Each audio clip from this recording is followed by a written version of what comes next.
This is Gilbert Andrew Garcia. Listen to my radio show, A Tip from Gilbert. Talk, inspiration, and prayer every Monday from 11 a.m. till noon on Houston's gospel leader, KWWJ. 1360 AM and streaming live on kwwj.org. Listen on the legendary KYOK 1140 AM and streaming live on kyokradio.org. KCOH 1230 AM, The Source. On San Geek Radio 95.1 FM 1460 AM. And Aliento Radio 101.7 FM and 1540 AM. Call in at 832-570-8075 and follow me on social media. See you then.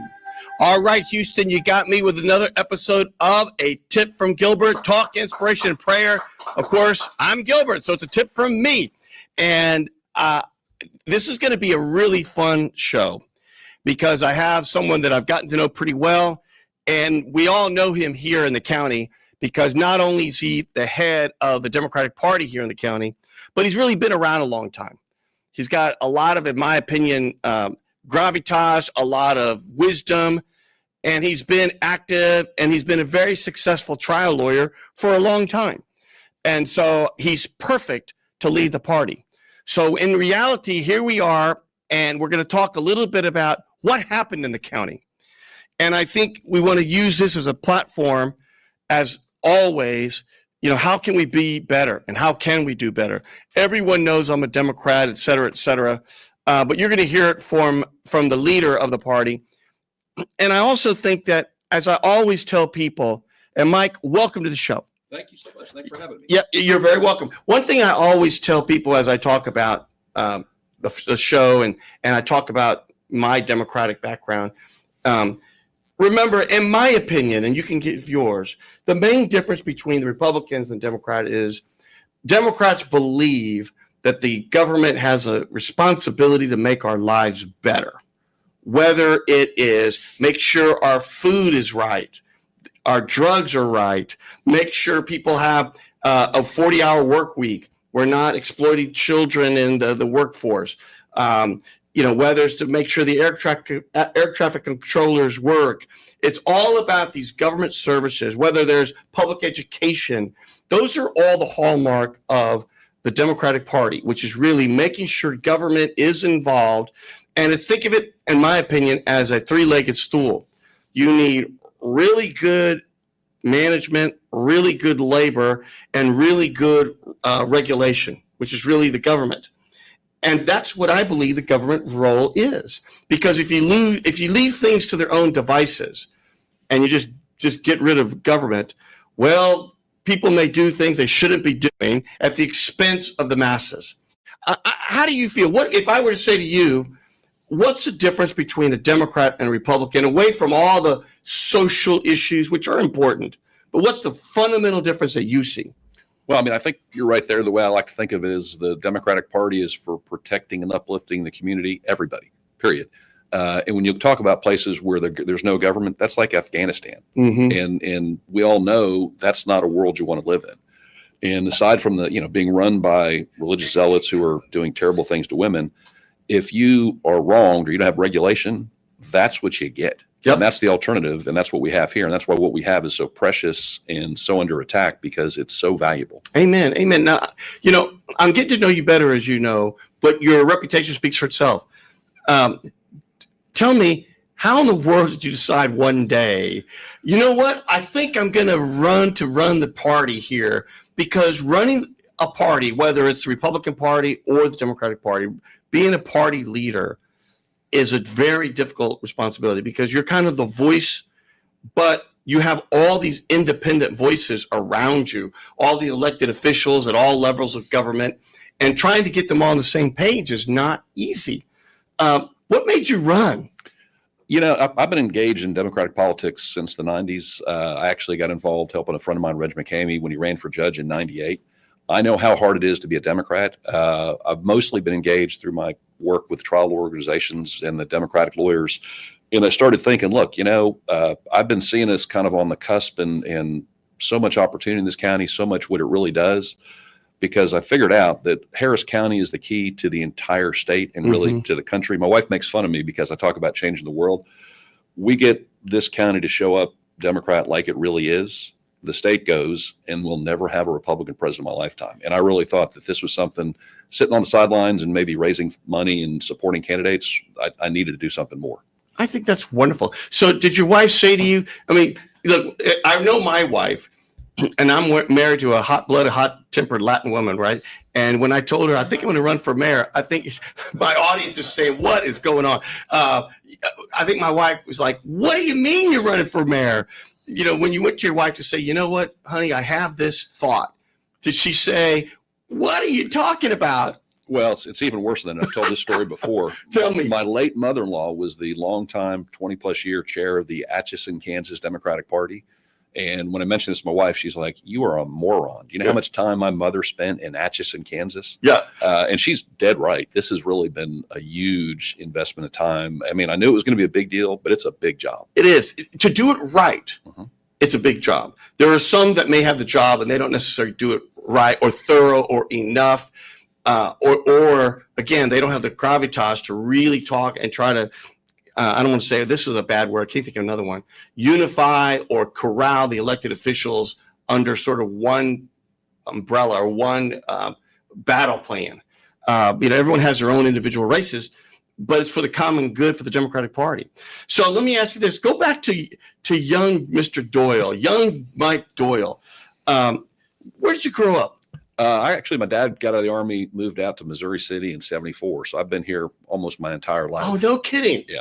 And he was running a warehouse. That was kind of what brought him to Texas. And so where'd you go to school then? Where'd you go to high school? Well, the only private school I went to was Strake Jesuit, where I got a work study scholarship. And when I wasn't playing sports or doing it, the Jesuits were pretty tough. I was on the janitorial crew back then. Is that right? Yeah, I was first my film at college. And I always tell people Strake Jesuit changed my life because it really did. Well, my daughter, my princess, and Juju, if you're watching or listening, I love you, honey. She's a senior at St. Agnes, and where my daughter went. Is that right? And I'm already crying. Yeah, I am crying, and I've talked to her a lot about her on the show the last 3 years because she's applying to colleges, and it's really brought us together as we're going through ideas for her essays and things. And then I had 2 boys that went to St. Thomas. Boo. I know, I know. And then I had my oldest son who went to Bel Air. And so I have the whole gambit. So when you went to Strake, did you have a good time? I had, although, folks don't realize this because it's certainly doing well now. But when I was there, it was actually in bankruptcy. No kidding. Yeah, about 8 years. It was kind of tied up in the Frank Sharp scandal, who was the guy who did Sharpstown. And there was a big scandal and people went to jail. And the school's money and the property basically got sucked up. There's a reason why there's a Fiesta in all those apartments, because they had to sell it in bankruptcy to keep the school alive. No kidding. Oh yeah. It was an entirely different school. What a interesting history that is. Yeah. So you went to Strake, and then you went to college where again? I was able to get scholarship to the University of Virginia up in Charlottesville, which was very random. I never saw it. Unlike the great opportunity you're going to have, and I had with my kids to kind of check out schools. Right.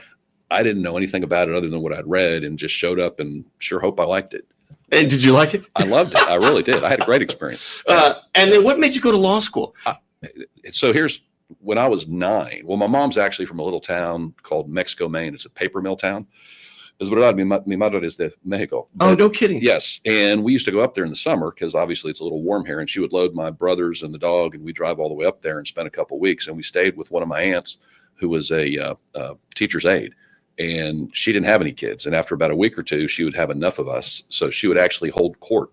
And her husband was a police officer up there. He got a robe, and she would come in and do a robe. And we got to argue trials about who was right. And I really did know from age 9, I wanted to do exactly what I'm doing. So I was very wonderful. lucky. Yeah. Well, you know what? That's being touched by the finger of God, because you were touched and you wanted to do it, and you've been preparing, and here you are now. And you've won some really big cases. I've been involved in stuff. Yeah. And I'm involved in, most of my practice actually is really outside of town. I still do cases here. I'm involved in the civil rights case. The Goins represent the family, Regina Nicholas, who was murdered over in Pecan Valley. And so I do those. But yeah, I've been involved in all kinds of stuff. But you know a lot about maritime law, I guess. That's one of the areas I do a lot of. Yeah, and that's kind of a unique niche, isn't it? It is. I mean, I kind of got into it by chance. I thought I was going to be a criminal defense attorney because I thought that's what lawyers did. I didn't know any lawyers, but I Right. ended up working at a big firm with your brother, Vincent Elkins, when I was a law student is when I met him. And it was interesting. And I always tell folks that when I was starting practice, my clients were like my uncles. Now they're my cousins. Yeah. Because they really are. Yeah. And, they're doing all kinds of things all over the world. And it's a really interesting field. I represent a lot of railroaders too, which is a union that's been around for 160 years and doing that, as well as the civil rights stuff. So let's go now to the part of the recent elections. Obviously, it was a disappointment for all of us, for all the Democrats. But there are some lessons learned there, and there's probably some stuff underneath the surface that people should know about, because maybe there's a lot of silver linings to build from.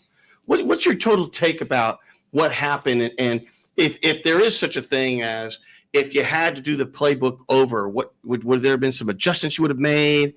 What's your take? Yeah, I mean, it's hard to disentangle what happened nationally, because everybody's got this cloud hanging over his head going, wow, there was a 9-point shift across the country from where Biden came in to where Vice President Harris came in. And obviously that means big things for the country. Yep. Locally, and this is kind of a message I've been sharing for the last, because we kind of looked at the data, Harris County did better than any other county in the state, big county, tons better than we're in the Valley when 20% shift.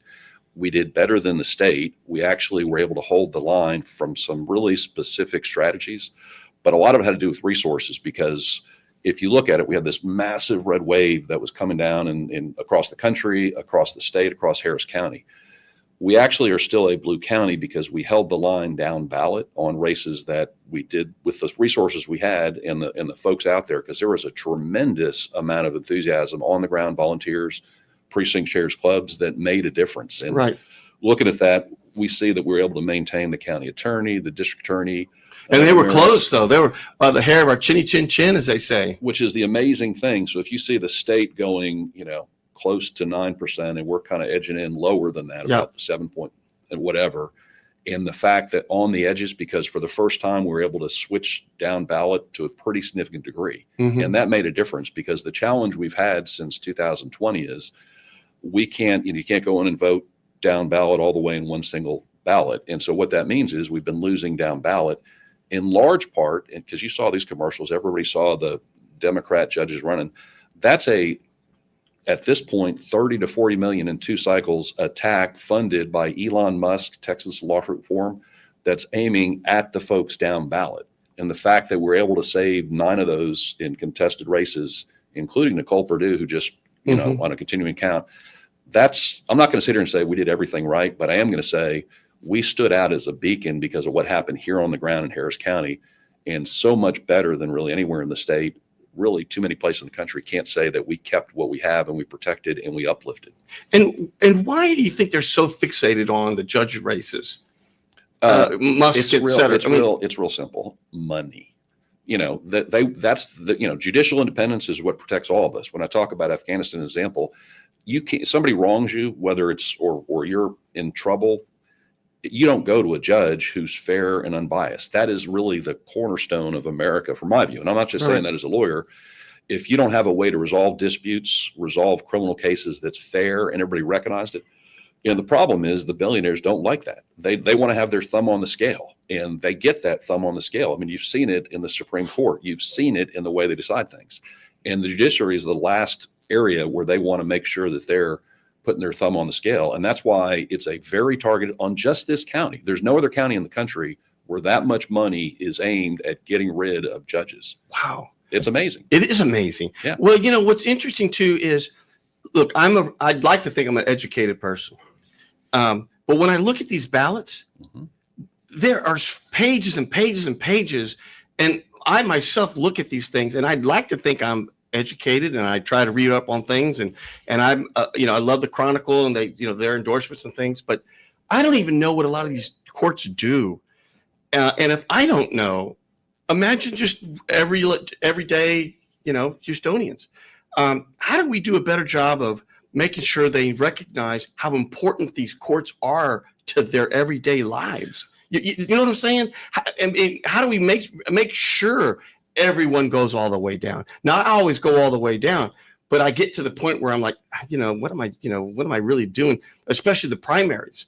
What are your thoughts there? How can we get people to know what's happening a little bit better? Well, obviously, educate yourself. There's Yeah. lots of opportunities. You can always go to the website and find out about candidates. That's one area. But here's what we did, and there were 3 things that we did in this county. I think better than we'd ever done before. One of them is inform and make folks understand how important down ballot is. There's one of our messaging talked about the further down the ballot, the closer to home. So the justice of the peace. That's a good point. The justice of the peace Yeah. is someone who's involved in touching potentially tens of thousands, hundreds of thousands of human beings. I mean, that decides whether you're going to get stuck with a fake credit card bill, which happens. One of the things going on is these folks are buying dead credit card bills and then suing people for them in JP.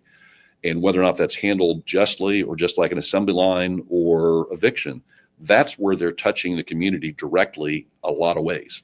And that's why it's so important. Interesting. Well, then what about when people say Hispanics didn't vote, Democrat, they voted for Trump, et cetera.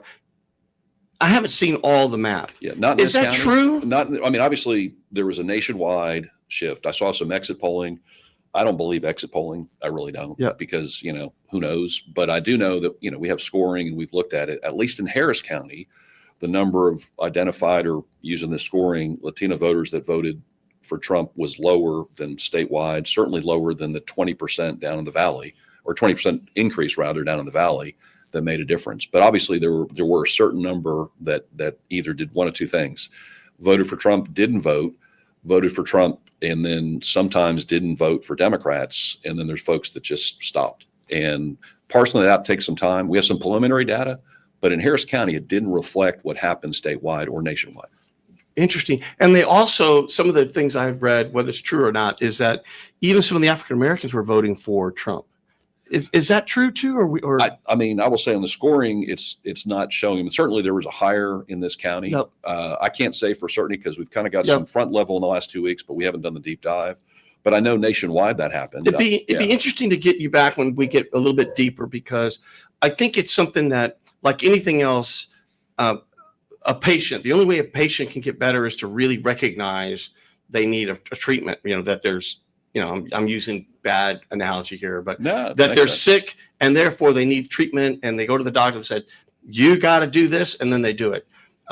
So we just got to get more data, I guess, to really know where did we go wrong and what can we do better to get the message out. Well, one thing we did that helped us down ballot, because like I said, we did better percentage-wise down ballot, and that made the difference in 9 races where we got people who understood how important it is to go down, is actually we did what's called deep canvassing this year, which is expensive, but we had folks out in the community from January on. In the first 4 months, they weren't saying vote Democrat because that's a slogan, not a message. They're asking what's important to you. Oh, interesting. And here's what's interesting. We had 110 or 1,000 encounters.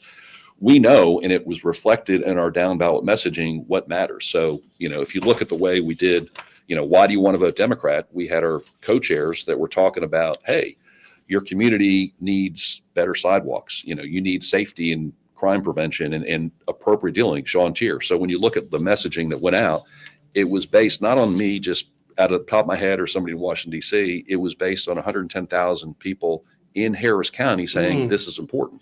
And by the way, there are economic issues, there are infrastructure issues, there are safety issues, there are education issues. What were the top issues? Yeah. I know you're going through your presentation real quick. Share it with us here. Well, I mean, there was 20 in there, and you know what? I don't know if I brought that one. I can tell you the one. No, I can tell you. I can tell you. What have you got? Go. Safer neighborhoods. And that's very broad. It's not just what's happening in the courts, but also it's what's happening on the streets, because not every neighborhood has the same level of honestly, police, sheriff protection as some. And people know that. They know that there's more police presence in River Oaks than maybe over in Magnolia. Mm-hmm. They know that. And so that's a big issue. So who's going to make the decisions about that allocation? Who's going to decide where the sheriff's department is going to allocate their resources? Disaster relief funding. I mean, we get it. We're on the front lines. We've had 2 hurricane type events in this county, and ditches are not cleaned in some parts of the county. We don't have the resources. The federal government, because of this Prop B thing that's kind of starting to fix it, has been sending money out to places that aren't on the front lines than we are. Mm-hmm. So making sure we have fair allocation of disaster relief resiliency, We're not going to people die because they haven't yet fixed the electric system. That's a big one. Public education. And it's really, K-12 through college.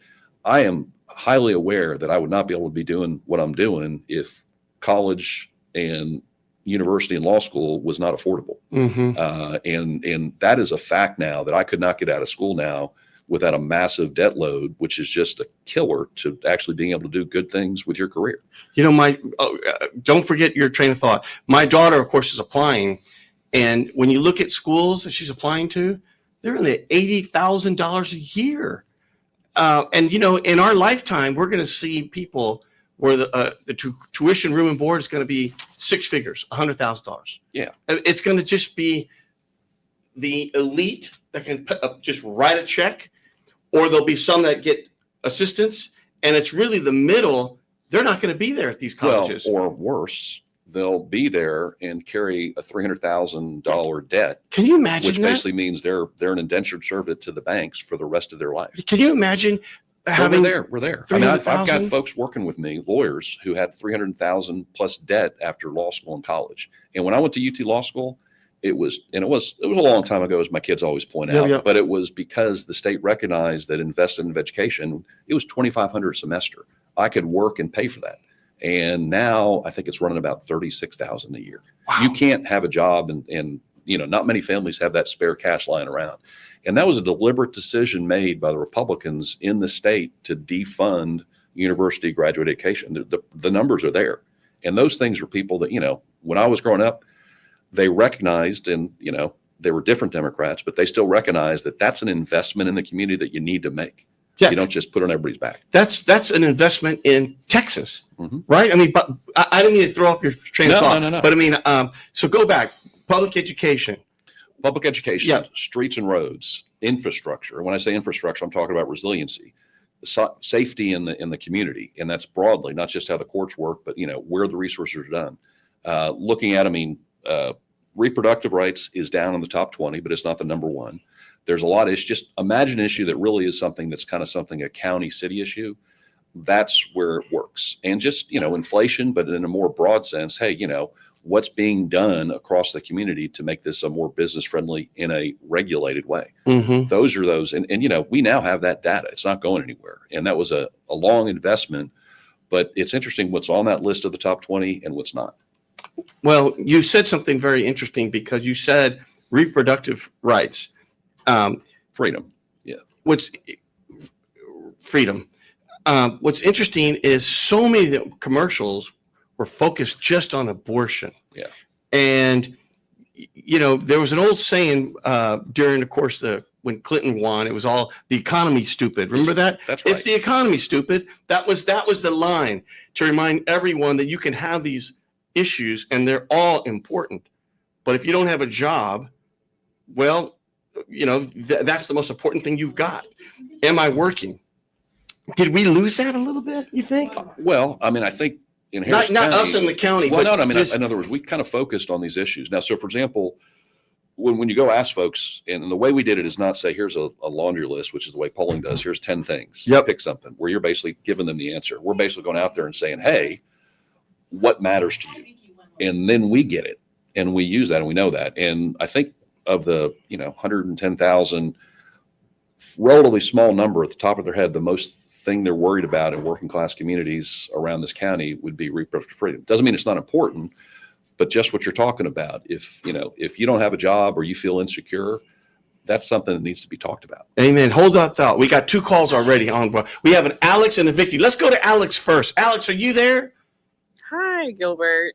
Alex, you got me. Gilbert Garcia, tip from me, with Mike Doyle, of course, our Harris County Democratic Party chairman. What do you got for us? Yes, I had a question for Mr. Doyle. I think right now, especially with the recent election and just a lot of uncertainty, I was wanting to see if he had any guidance or advice for how people can get more involved, especially if they're feeling a bit hopeless and just deteriorated with everything that's going on. Well, first, I could tell you, I had high hopes for this election. And when I was watching the returns and things, I was just getting, I was getting I don't know if I was getting depressed or I was just getting like nauseous. But at the end of the day, my wife was like in tears. She had such great hope for a female president, especially one of color, of course. So I totally hear you. But my view is we got to learn from it, pick ourselves up back from the bootstraps. We have a new president. We got to do our part because now, we want the country to succeed.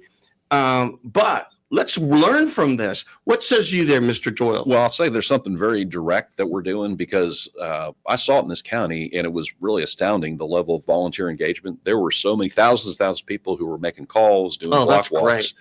And we're going to harness that, at least in the short term, in two things. One is really three things. One is we're going to be having democratic volunteer events. So, for example, the food banks, working community cleanup. We're going to be organizing those, hopefully with the help of some of our elected officials, to be out there as Democrats working in the community, because this is a great opportunity. The second part is we're going to be focusing on the legislature, and not just on, defending the community against Republican attacks, but we're going to identify some issues, get some hearings, get some bills, talking about the minimum wage, talking about Medicare for all, things that are going to affect it. And we need folks to be engaged, to support that, to show up in Austin when we have those times in Austin. And the other thing that I'm kind of flagging that's important is there was only one race in the entire country that was overturned from 2022. And it was Judge Deshaun Jones here. And it was, even though he won, flat out recount it again, the Republicans couldn't come up with a single voter who said he or she couldn't vote. He's having to run again against a Republican. And they've already flagged it. This is their bellwether case. This is the one where we're going to show we can do what we want. We can overturn a constitutionally elected judge, and we can do it. And it's the only race in the entire state countywide. Wow. And that's May 3rd. And we're going to need folks to get engaged in that race, because we need to show them that, the law means something. Elections mean things. Voters speak, and it needs to be honored. And that's happening May 3rd. So that's something we're going to start after the first of the year. But in the meantime, these volunteer opportunities, you can look at our website, get on our mailing list. We want you out there as a Democrat working in the community. Let's do all that again, because that's real important. I want to make sure we have another chance to let the listeners know. So go back May 3rd. Go again. There's a special election for this, or what? Yeah, it's a redo that was ordered by a judge appointed by the Supreme Court. So back in 2022, there were 21 mostly Black and Latino judges who were sued to overturn the election, saying, yeah, you won, but we think there were people that couldn't vote, and so therefore we get a redo. Yep. Every single one of those was thrown out. There was two different trials. And it was funded, by the way, by the Republican Party to the tune of at least $1 million, $1.5 million. Wow. That's big bucks. And here's the other tragedy about that. Let's bookmark this. Every single one of those judges who is working, in public service, they can't get donated legal service. They actually have to either go into their retirement or find, people that'll donate.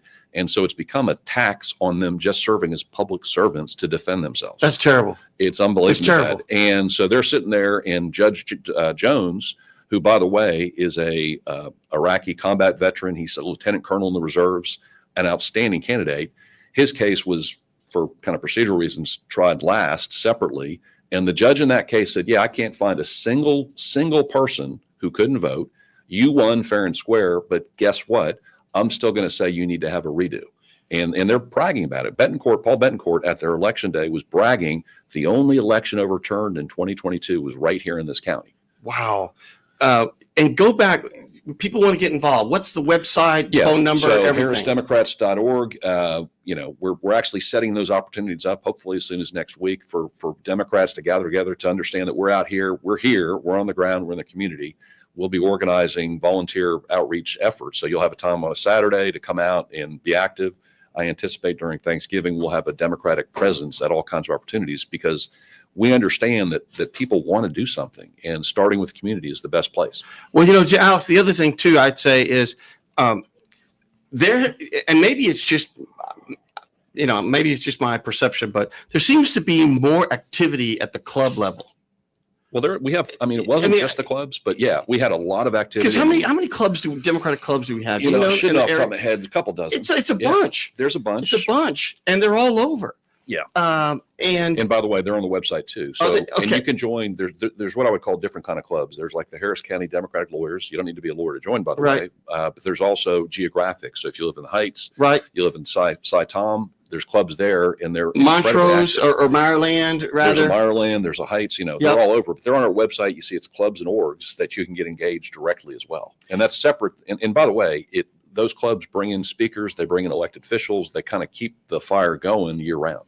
And you know what, Alex? It's fun.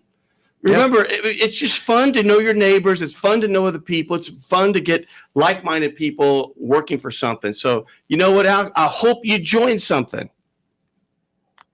Well, thank you so much for taking my call, and we'll definitely let people know to get involved, and myself as well. Thanks, Alex. Go for it, Alex. We have another caller already. Thank you, Alex. There's a Vicky on there. I'll talk to you. Vicky, are you there? Vicky. Hit me, Vicky. Hey. Vicky, what do you got? You got me, a tip from me. Hey, We have, of course, Michael Doyle. What do you got for us? Hey, I was listening to I love what you guys are doing here to get activating the community. That is awesome, because that's what it's about always. That's right. And you know what? I really mean this. It's fun. In other words, get involved. There's lots of other people, lots of energy. It's fun to get involved. It's fun to share information. It's fun to hear the elected officials, what they're working on, and have input on what they're working on. Because believe me, no matter where you are, there's something that elected official is doing that impacts your life, your daily life all the time. So get involved. What do you got for us, though, Vicky? What do you got to say to Mr. Doyle? I wanted to just say thank you. Thank you for all the work, because we know that without you and if anyone knows Doyle, listen, I'm Vicky Cruz, the Mission One USA. Yes, ma'am. And it's all about the communities. I work with both people, both parties. I love both parties, and I'm more of the mediator, or kind of like, hey, let's just kind of just work it together, come up with solutions, right? So I work with both. And the thing about it is, right now, the big thing is the children. Gilbert knows that. Gilbert, I want to give you a huge shout out. If you're available tomorrow, I texted you to say, hey, come talk to the kiddos. Gilbert went out to talk to the little ones over at the shelters. Now we're heading over to different apartment complexes, bringing the kids in, teaching them how to be a hero. And Gilbert did support us by sponsoring 150 shirts. And that is going to be wiped out, because by the end of the year, we're going to speak to 150 more kids to graduate them in the Hero program, Gilbert. Well, but you can, I will check my calendar, and you can count me on those other 150 shirts already. At the end of the day, it's a beautiful, beautiful thing to see those young people all bright-eyed, listening, and they're young, and the smiles. And we got to start with our youth. We got to get them involved. Learn, it's a learned process to get involved in the community, to register to vote, it's kind of a learned process, and we got to start early. So, and you know what we're also doing is our first pantry. So Mike Doyle and Gilbert Garcia, we have our first pantry. They are collecting now their own toiletries. And these are underserved kids that say, we want to make a difference. What do we do to make a difference? And I said, this is exactly it. So we have our first toiletry pantry, right? That's here. And I know you're Harris County, and we also have one in Pasadena. We're building one in LaPorte. So we are all over building, but we need toiletries. These kids are going to be out 365 community leadership, 365 we're Explain what that means. Yeah, actually, I'll jump in, Vicky. Yeah, go ahead, Send go. me an email at Mike at Harris Democrats, because we're looking, we're identifying community opportunities. I can't promise that one, but that sounds like a really good one that we might be able to get some folks behind. And explain what that means. So they're trying to get donations for toiletries. Is that what you mean? That's part of being a hero, Mike. What we do, and Gilbert knows, we teach kids how to be helpful, encouraging, respectful, and on task at home, school, and the communities, but most importantly, themselves. And so they learn how to ask for help. And so we've also, Gilbert, I need to get with you on a meeting, because we've already designed, I work with the engineers in launching the AI app. And so our AI app is going to basically take these kids to a whole higher dimension. And so Yes, and so all these kids are going to be able to track, and they're going to learn AI. These little, so it's amazing. It's our own Hero AI app. Okay, so I've got to share with you guys what this is going to do and how we can all partner together to basically put information in front of families, homes, and track everything that we need to track for the babies. Not really track them, but just, yeah. No, let's do it. Let's do it. I think you're getting me going. I'm ready to go take the hill with you. I need you to, but you are there in spirit because I know the Lord is using you for other things. And I'm like, hey, I'm here right behind you. And we did heroize it with the Hero Plus, which is basically adding our biblical values. But again, Hero is for all. It's basically integrating all religions, anyone. We just basically want it to be straight community about the people and the work and the service. Amen. Vicki, thank you for calling in as always. Hey, thank you, Mike. I sent you a LinkedIn request to connect, and I'll get your email and send you an email in our projects. Okay. Thank you, Vicki. I'll look for it. Thank you. Thank you, Vicki. Before we go to bye now. Before we go to the next caller, I want Mr. Doyle to see some of those. We have a lot of emails coming through all the time. Some of them were very interesting. Like was it Charlotte? Go down one. Mike Doyle, please invite more young people to the party. I think that's a good one. And what was another one I saw? Something from. We have a Young Democrats, by the way, that's pretty active, and that's on our website. That's one really direct opportunity. Oliver Rodriguez said, let's bring the new generation to leadership positions for the Democratic Party. I think there's a theme there. Who else? I saw a couple of others that popped in about young people or things of that nature. At the end of the day, I think the more we can do, we need to get more Latino representation, Mike Doyle. I think all those are very valid, and I know that you know it, and I know you're working on it. But I think we just got to raise it up, to be ready for the next challenge. Let's go to the next one, and I'm going to let you opine in just 1 second. Let's get, we got about 2 or 3 more calls I want to get in. Alejandro. All right, what do we have? We have an Alejandro, I think you said. Alejandro. Hi, I'm here. Hello? You have me, Gilbert Garcia, tip for me with Mr. Michael Doyle of the Harris County Democratic Party. What do you got for us, pal? Good morning, Gilbert. Good morning, Mike. I was just calling because one of the things that, speaking of regarding the election, one of the biggest issues was the lack of voter turnout. I saw somewhere online, and you know how they say the internet never lies. I may be wrong on this one. But I saw somewhere that 20 million voters or didn't show up this year compared to last U.S. presidential election.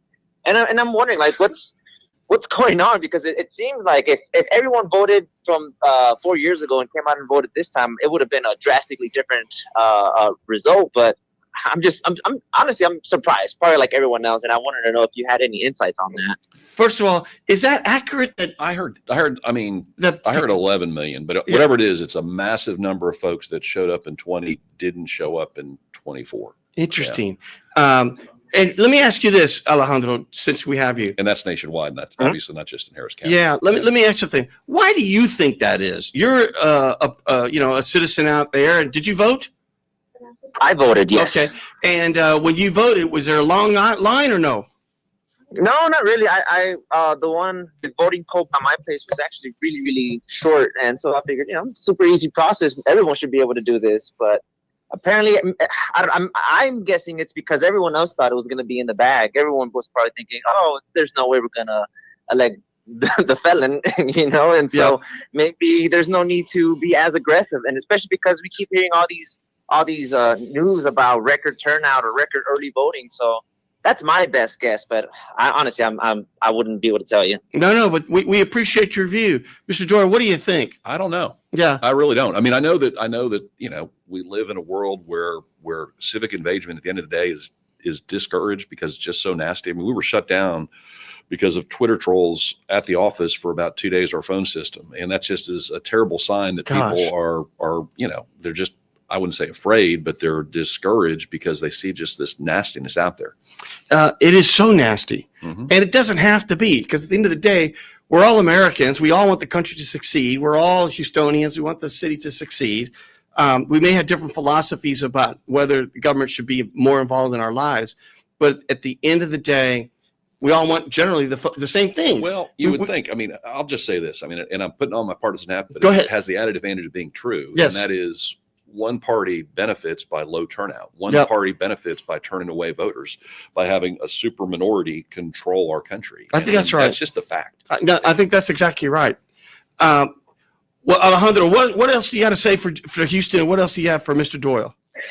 Well, for Houston, I would say let's fight the how do you say apathy?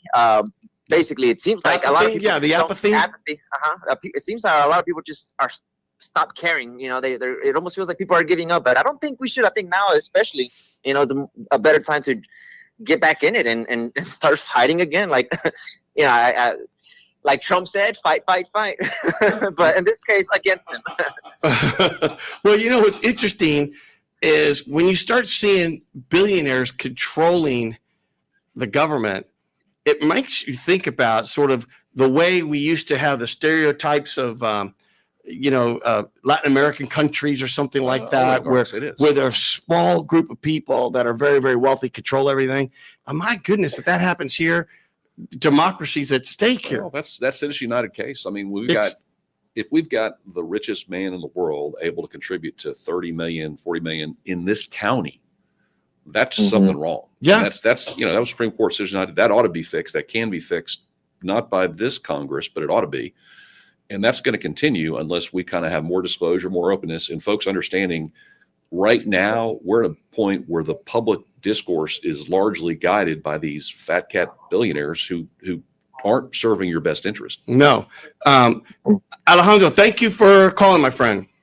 Thank you. Have a good day. You too. We have another caller there. I thought I saw, or did I see incorrectly? Let's see who we got. I think we got another caller there. Jesse? Yeah. Jesse, are you there, pal? Jesse. Yes, sir. Jess, how you doing there, pal? Too blessed to be stressed, Mr. Gilbert. I want to thank you for the contributing to the Veterans Day and all the hot dog buns you bought for about 200 plus veterans. Thank you very much. Well, my pleasure. I love those guys at the Veterans. And, I understand that Mr. Arellano's wife is ill. Is that right? Oh, yes, sir. She's, I think, almost in hospice right now. So we're all praying for her. Oh, my goodness. Well, we're praying for her, too. Jesse, what do you got for us today? You got me, of course, Gilbert Garcia tip from me with Mr. Mike Doyle, the head of Harris County Democratic Party. And, of course, this was really, Mike, your first cycle, right, as party chair? Yeah, I got elected initially back in March of last year. I guess I got reelected in June. So it's my first race, yeah. so to speak. So it's your first big race at all. First race. And so I'm sure you have lots of lessons learned, and I'm sure it was, it's that's good. That's good. What do you got for us there, Jess? Oh, no, just an observation that. Go for it. I noticed there were no mailers at our house from the Democratic Party. There was no our Latino leadership in our neighborhoods. There was nobody really telling us to go out and vote except for Christina Morales. She was working hard in the streets and on Facebook, and everybody else was like sitting at home. So I was just kind of disappointed. No signs, no blue signs or vote Democrat or vote early. No commercials on the radio or TV or social media. It was very disappointing that we weren't encouraged to go out and go out and vote. So I'm just bringing this to Mr. Mike Doyle. The Hano Democrats did nothing at all. They sat back and no mailers, no encouragement. No signs, no 4x4s, no 4x8s to go out and vote early. the only ones that were working with the Dimmer Harbor area. Dimmer Harbor Cares, they were encouraging their people to vote, but it seemed like nobody else is moving. Well, let me ask you this before we let Mr. Doyle answer. Jess, did you see a lot on all these things you just mentioned? Did you see a lot out there on the Republican side?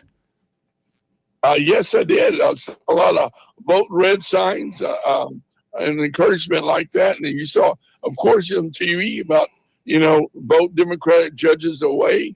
That was a very effective campaign, but there's nothing positive about vote Democratic judges or vote Democrat or vote blue. I mean, there seems to be nothing appealing to the people of Houston or the Hispanic community. So, Mike, what do you think? Is that a resource issue? 100%. I mean, and by the way, I know Representative Morales was working hard. Yes. And without calling out names, there were lots of folks who weren't working hard. Right. And we had a ton of volunteers. And, I was talking to somebody that, said, look, I wish some of these folks cared about it as much as the volunteers, and it matters. And the resources really what it is. And I get it. They're always going to be Elon Musk if he's given 10 million or 20, whatever. We're never going to match him dollar for dollar. But we need folks up and down the ballot who are engaged in this process and understand this is a joint fight that we need to make. And I think there was a lot of complacency among some folks that, hey, this isn't a presidential year. I can just sit back and get rolled in. And we can see the results. Well, Jess, I think just as an observer, it's hard to go against massive money. It just is. And when you have more limited resources, you got to be like a rifle rather than a shotgun. When you have a lot of money, you can do the shotgun, you can do mailers, you can do TV, you can do radio, you can do signs. But when you have limited resources, you got to really make, those shots work. I'll be clear. I mean, and that's one of the things that was incredibly frustrating for me. We get no money from the national party. We get no money from the state party. We get no money from the Colin Howard campaign. I mean, we're doing it just with what we can raise locally. Is that right? Yeah. Is that always been the case? Yeah. I think in prior years, like in 2016, I think there might've been some money thrown here. But for Right. example, the big rally here, there wasn't anything that we got out of that as a party here. We did a joint call bank that they helped us from volunteers they recruited that helped us in the last week. But that was something we basically kind of got cut out. But no, zero. So it really is. So when we talk about the Republicans doing this, that needs to be. And honestly, if I got 1% of the Colin Allred campaign, even 1% come out of Houston, Harris County, we could have done a lot more, Wow. particularly on this down ballot targeting of judges. I mean, I saw plenty of Colin Allred campaign commercials. I saw plenty of Kamala Harris commercials. But as a matter of fact, it would have helped us tremendously if we'd been able to fight back, at least, at some level, all these fake lies about judges funded by billionaires, and we got nothing. It's hard just to overcome when people start seeing something. It's just hard to overcome that. It just really is. What say you there, Jess? What do you got for Houston? What's your last word? No, the other thing is, I agree with Mr. Doyle, but when Beto was running, we saw Beto here at least 3 or 4 times in the hood. We did. That's another issue. But we didn't see Colin at all. Very interesting. Jess, So it's very sad that you go, Jess. You go. I didn't mean to cut you off. No, it's just very sad that we didn't see anything. And there's, like Mr. Doyle said, there was no investment from the Democratic Party in Houston. And and that then you have the complacency with the help of our political leaders not getting involved. It's a downturn. So I'll leave it like that. Well, we appreciate that. I'm going to expand on something you said, because the thing about Beto, and I happen to be friendly with him, he was on a mission. Mm-hmm. He was everywhere. And he went to places that you would say, why are you going there? Because it's a red county or whatever. But he had the right idea, which is, well, if you concede all these areas, well, then you just got to really outperform in your base. And you just cannot just concede. If nothing else, make them work and defend their turf. And he went everywhere. And maybe that was a different strategy of Colin. I don't know. Well, I mean, I think the strategy was clear because I had discussions. They didn't want to be Beto. I get that, but there's something between kind of like the Goldilocks go into every county. I mean, we've got 1 in 5 Democrats in the entire state, 1 in 6 voters in the entire state in this county. So if you just look at it, that's another issue. Yeah. But if you look at it and say, wait a minute, okay, I get it. You want to touch everywhere, but how about spending 1/5 of your time, 1/5 of your resources where those voters are? It seems so natural. If you got 1 in 5, you should be 1 in 5 here. That was my pitch from everybody from the beginning. And that's not what happened. I totally get that. Well, Jess, we appreciate you calling in. I'm going to take a couple of other callers real quick. Thank you, my friend. Thank you, sir. Let's go. We got 3 more callers. I'm hoping we can get them all in here in the next 10 minutes. One of them was a Brittany, I think. Brittany, are you there? Brittany. Frankly talking, I see you, sir. He says that is BS. Kamala raised 1.5 billion and Trump raised 450 million. True. Mr. Frankly talking, we think you're right. So we understand. Just didn't end up here. Yeah, it just Other didn't, than on a commercial. it just didn't come here. But listen, we want all views here. So, sir, thank you for sending us that view. And you're welcome to call in anytime. We have a call there. Was there a Brittany? Brittany, are you there? Yes, good morning. How are you guys? Good. What you got there, Brittany? For me, a tip from me, or from our, of course, Harris County Party Chair, Mr. Michael Doyle. What do you got for us? I just had a general question. Go. Being that the president-elect is a convicted felon, I was just wondering if you guys think that they will lift restrictions for employment and housing for other felons.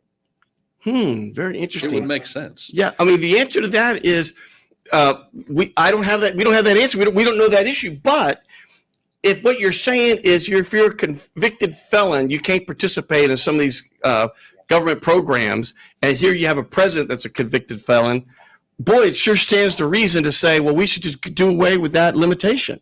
You would think. You would think. But my hunch is There's not. a Trump rule. Yeah. I mean, what do they say? Everybody eats with the same spoon. But I mean, at the bottom line, yeah, it should make sense. And, Gilbert is one of these guys who's engaged the community. And this reminds me so many ways. And I'm guessing you've been involved in reintegrating folks. And it's just, that's one of the problems we face is there's different rules. And there are folks who have the money who want different rules. And that's not America. It's not mine America. That's right. That's right. Brittany, I appreciate you bringing that up. I'm going to see if I can look into that a little bit more because I think that's a very, very thoughtful comment. And so I really appreciate you bringing that up. And I'm sorry we don't have enough information to opine, but I'll see if I can get some. Okay, well, thank you for your insight. Well, no, thank you ma'am. very much for that thoughtful comment. I'm going to move to the next caller because I thought I saw 1 or 2 more. What do we got? What do we got? I didn't see the name. Leticia. Is there Leticia there? Leticia. Gilbert. Leticia, how are you? Is this a Leticia? I know Letty. Yes, How are you? You have me, Gilbert Garcia, and Mr. Mike Doyle. How are you doing? I'm doing well, and I just wanted to come on and say thank you for supporting our community. I know that you're supporting our Hero Project. By the way, we've been on way back since we were in 4th grade. Wow. Wow. And then also, I just wanted to also thank you for helping sponsor Veterans Day event. As I'm sure you're probably aware, my son is currently stationed in Germany, and we miss him very much. So I just wanted to see if you can give him a shout out to Lucas. Lucas, can you hear us? Lucas, listen, we thank you for your service. Will he be home for the holidays or no, Letty? Unfortunately, not. Oh, not. Yeah, we're really sad about it. Were you able to FaceTime him or Zoom him? We were able to FaceTime him, but unfortunately he's being deployed, so we are not going to be able to do that during the holidays. Oh. So I just wanted to send him this link so that he can see that, we're thinking about him and praying for him as well. Well, you know what? You may not be able to see me right now because I don't know if you're just listening or if you're what. Lucas, I'm hugging you right now. I mean, it's cyberspace. I mean it because your mom loves you. And so does your sister. Yes. And by the way, you would be so proud of your sister because she's looking lovely and she's growing up right before our eyes. It's unbelievable. Yes. It's a beautiful thing. Lucas, thank you so Gilbert. much for what you do for our country. Thank you, Gilbert. That means a lot to us. Amen, dear. I'm hugging you too. Thank you, Letty. Thanks. You're welcome. Let's go. We got Brother Chris. Brother Chris. Brother Chris. Hello, Brother Chris. One moment. Brother Chris. Mr. Brother Chris. Brother Chris, can you hear me? Yes, sir. Good morning. You know what? Thank you. And I know you called me once or twice, and I owe you an apology because I've just been running around.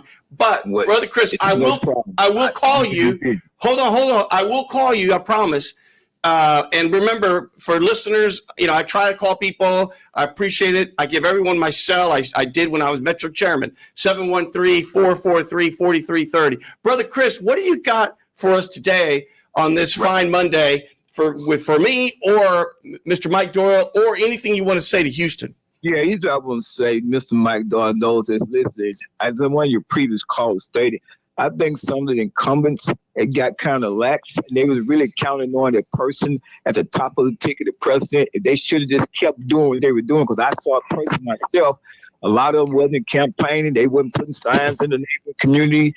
And he's like, okay, they got complacent. And it came back to hunt and keep doing. They would have kept doing what they were doing before Miss Harris got the top of the ticket. They probably would still been reelected today.